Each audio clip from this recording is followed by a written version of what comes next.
Assalamualaikum warahmatullahi wabarakatuh. Hai teman-teman.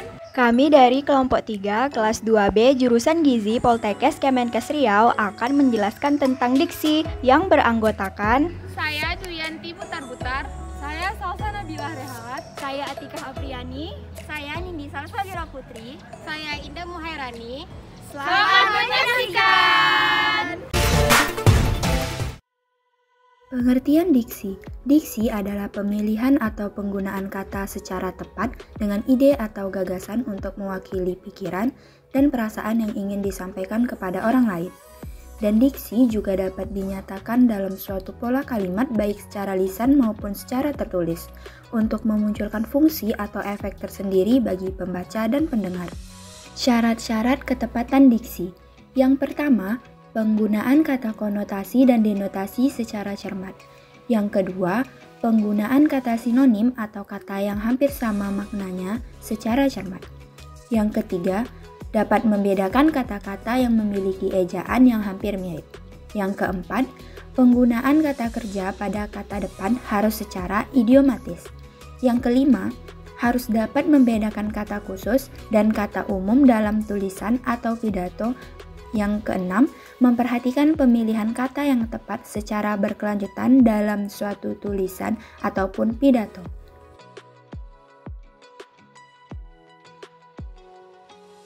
Selanjutnya, kata konotatif dan kata denotatif. Kata konotatif dan kata denotatif ini merupakan jenis diksi.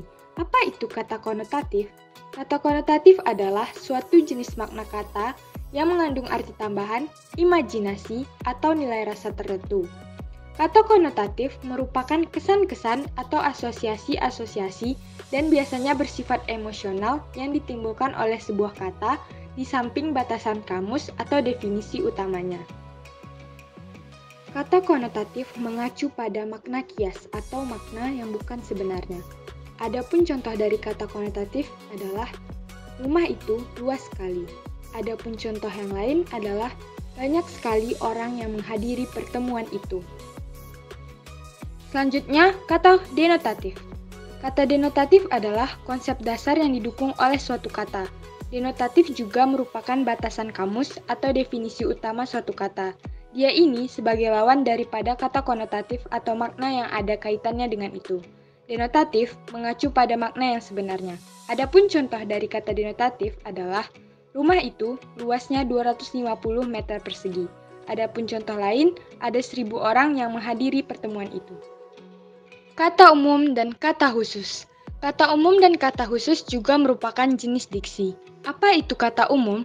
Kata umum adalah kata yang mempunyai cakupan ruang lingkup yang luas. Kata-kata umum menunjuk kepada banyak hal, kepada himpunan, dan kepada keseluruhan atau biasa disebut dengan istilah hipernim. Adapun contoh dari kata umum adalah tumbuh-tumbuhan, binatang, dan kendaraan.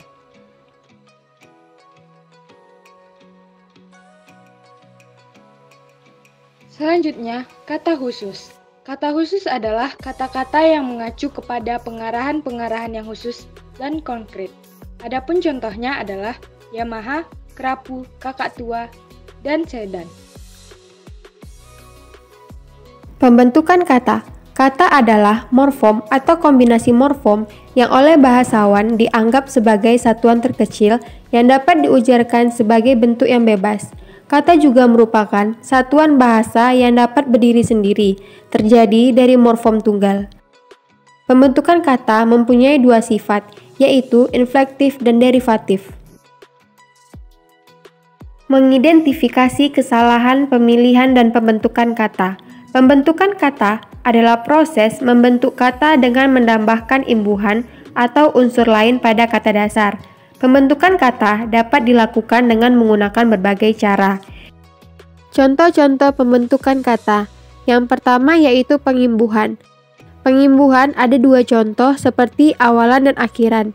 Contoh awalan yaitu dengan menggunakan kata me atau menulis dan memantau. Yang kedua yaitu akhiran, yang akhirannya kata an seperti tulisan dan lukisan. Yang kedua, pembentukan kata dengan dua kata dasar. Contohnya seperti terima kasih dan bertanggung jawab. Selanjutnya, pembentukan kata dengan unsur terikat dan kata dasar. Contohnya seperti prasarana dan prasejarah. Selanjutnya, pembentukan kata dengan pengulangan. Contohnya seperti tolong-menolong dan berlari-lari. Yang terakhir yaitu pembentukan kata dengan pengakroniman. Contohnya seperti SIM atau surat izin mengemudi. Pemilihan kata. Pemilihan kata adalah proses atau tindakan memilih kata yang dapat mengungkapkan gagasan secara tepat. Dalam pemilihan kata, kita harus melihat ketepatan, kecermatan, dan keserasian. Ungkapan idiomatik. Idiom adalah sebuah ungkapan yang artinya tidak secara langsung dapat dijabarkan. Idiomatik adalah kata-kata yang mempunyai sifat idiom yang tidak terkena kaidah ekonomi bahasa. Ungkapan idiomatik merupakan ungkapan yang terdiri atas 2 atau 3 kata yang dapat memperkuat diksi di dalam tulisan. Ciri-ciri ungkapan idiomatik. Yang pertama, ungkapan idiomatik merupakan satuan bahasa. Yang kedua, ungkapan idiomatik memiliki arti atau makna yang khusus atau khas. Yang ketiga, unsur-unsurnya tidak dapat diganti atau dihilangkan. Dan yang keempat, menyimpang dari makna leksikal atau makna gramatikal. Contoh ungkapan idiomatik. Menteri Dalam Negeri bertemu ahli gizi. Ungkapan itu tidak termasuk ungkapan idiomatik. Ungkapan idiomatik yang benar adalah Menteri Dalam Negeri bertemu dengan ahli gizi. Jadi yang benar yaitu bertemu dengan. Adapun contoh lain yaitu sehubungan dengan, berketepatan dengan, dan sesuai dengan. Sekian dari penjelasan kami, semoga bermanfaat. Sampai jumpa teman-teman.